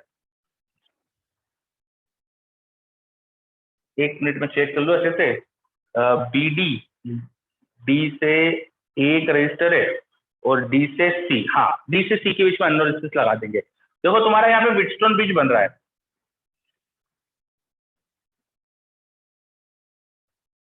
Point A, B, C, D, ये सी से डी के बीच में तुमने अननोन रेजिस्टेंस लगाया, सी से डी के बीच में अननोन रेजिस्टेंस लगाया, ए से बी, ये ए और बी के बीच में है 3 रेजिस्टर्स हो सकते हैं, बी से सी के बीच में 3 रेजिस्टर्स हो सकते हैं, और बी से डी के बीच में तुमने गैल्वेनोमीटर कनेक्ट कर लिया है बाय अ की, यहाँ पे की है जॉकी है ना, और ए से सी के बीच में हम बैटरी भी लगा देते, ए से सी के बीच में हम बैटरी भी लगा देते, ए से सी के बीच में बैटरी लगा दो, तो यहाँ पे सर्किट में ऊपर बैटरी दिखा दो ए से सी के बीच में,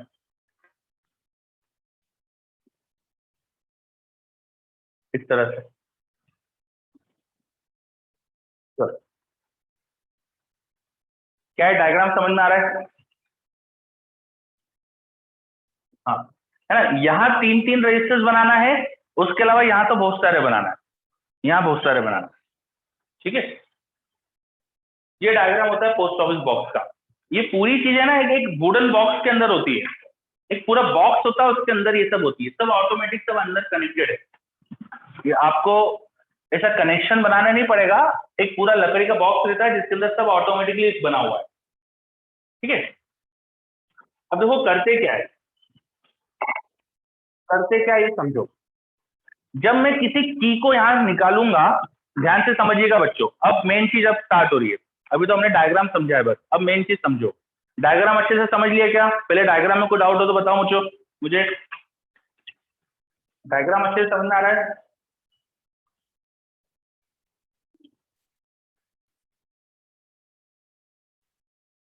ड्रॉ बाद में कर लीजिएगा, पहले सुन लीजिए, है ना, क्योंकि टाइम कम बचा है क्लास का।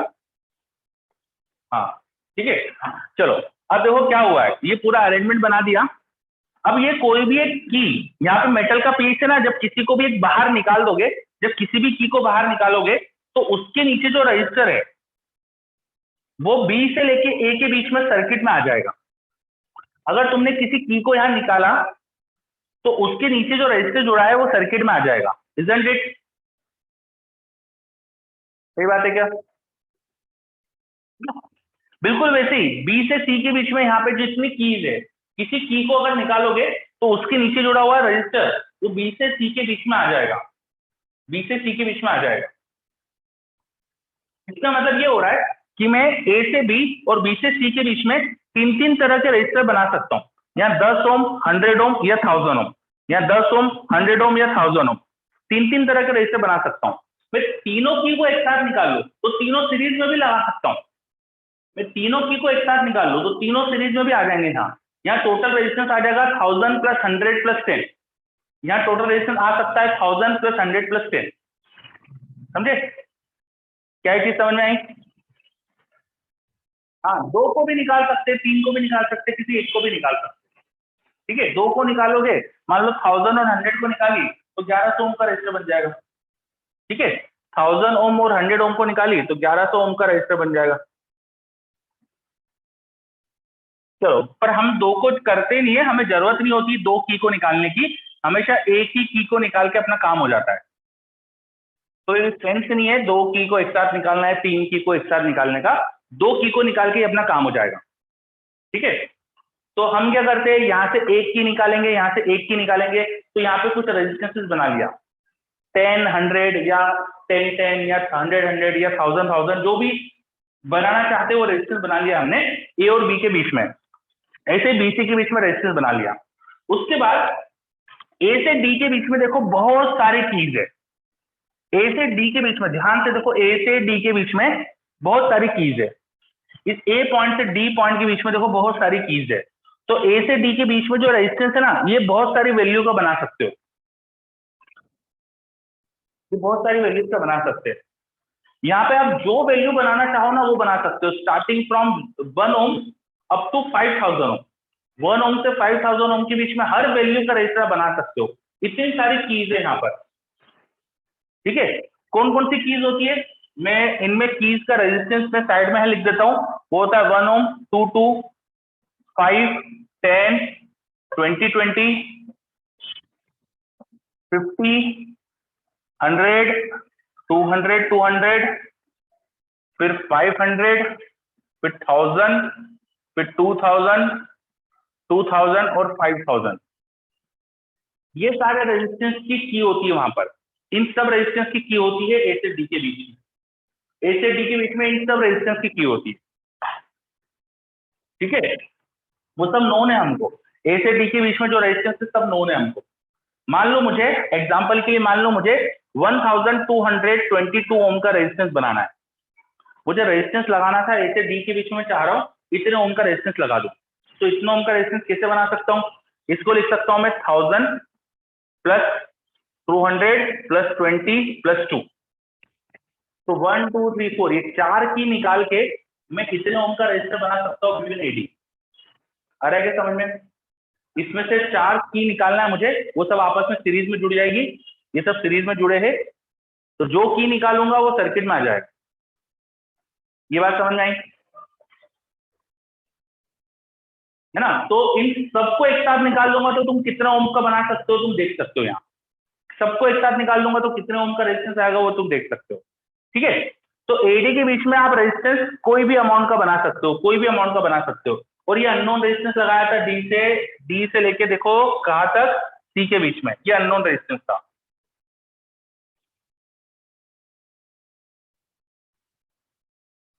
अब समझ में आ रहा है डायग्राम?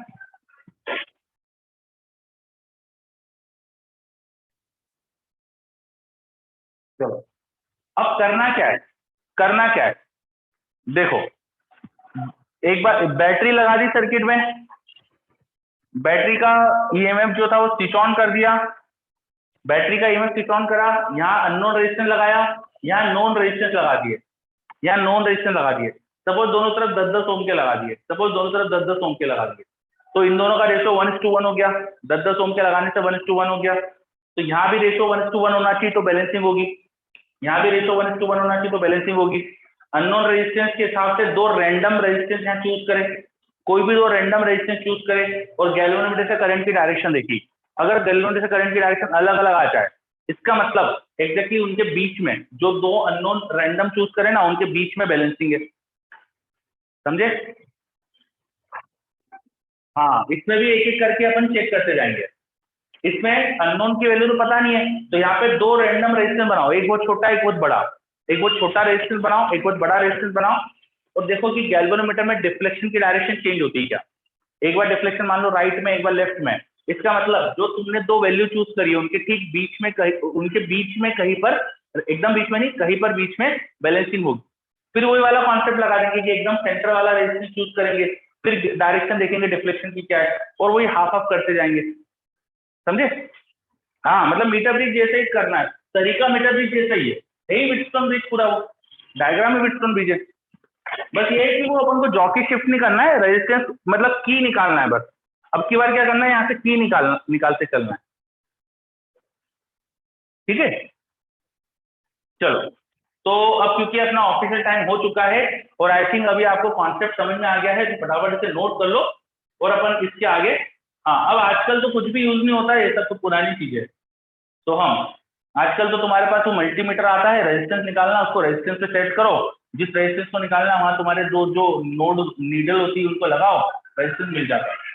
वो सब रीडिंग उसमें, इसमें तो कैलकुलेशन करना पड़ती थी रीडिंग निकालने के लिए, वो अब तो मल्टीमीटर में सब सामने दिखता है, कितना रेजिस्टेंस है सामने स्क्रीन पे पढ़ लो बस। इनमें तो सब में कैलकुलेशन करना पड़ेगी बैलेंसिंग करने के बाद, है ना? चलो फटाफट नोट कर लो।